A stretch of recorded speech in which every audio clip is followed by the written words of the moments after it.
Ever since I was young, going to the gym and being strong was important to me, but I'd end up going and not sticking to a workout plan or eating enough food. I had this image in my head of looking like Greg Plitt, and I used to use that to hype myself up, but ultimately lacked the focus and discipline to follow through.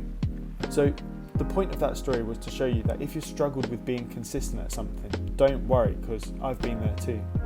But in recent years, I've been able to adopt a new mindset that's transformed other areas of my life also, and now I'll teach that to you.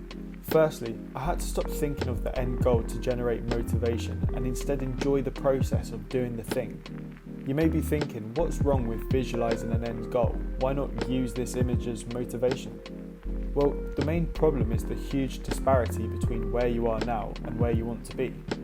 The feeling of sitting around fantasizing about what you could be like feels very different to how it feels putting in the work to actually get there. The other problem with using a future endpoint as the goal is that it will always be a moving target, meaning you'll never feel like you've actually achieved it. The truth is, there is no end. You have to keep moving. If you leave your car on the driveway for a year and not touch it, it doesn't stay the same in working shape. It gets worse and breaks. The same is true for you. So am I saying goals are bad? No, God! But it should be used to give you direction. You should take a glance at it to direct your course, but in the day-to-day struggle of working towards it, you should be focused on the process in front of you. A lot of us talk badly to ourselves to motivate us to do things, but our brain and body hears this and internalizes it. Think of it this way.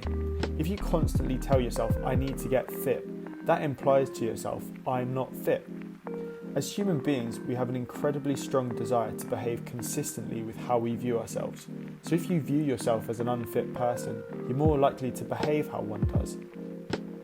Now this doesn't mean look in the mirror and tell yourself over and over again, I'm jacked. But instead, what if you told yourself that I'm an active person? All of a sudden, it's far easier to be consistent with yourself. The same applies to, say, reading books. If you tell yourself, I have to read this book to get smarter, there's far more resistance in the way as you're implying you're not already smart. What if you were to tell yourself, I'm someone that enjoys reading books? So that was quite theoretical, but now I think it's time to go for a more practical solution. This is called habit bunching, where you pair a new habit with one you already do. For example, I love having a coffee when I wake up in the morning, and I really wanted to read more books. So instead of trying to remember to read, I put a book next to the kettle and make sure I read some of it whilst drinking my coffee. Eventually, you get used to reading whether you have coffee or not, as the action is more normal and has pleasure associated with it.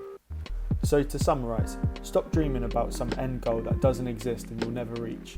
Instead, fall in love with the process of working towards it and get yourself to do the hard things by pairing them with something pleasurable that you already do.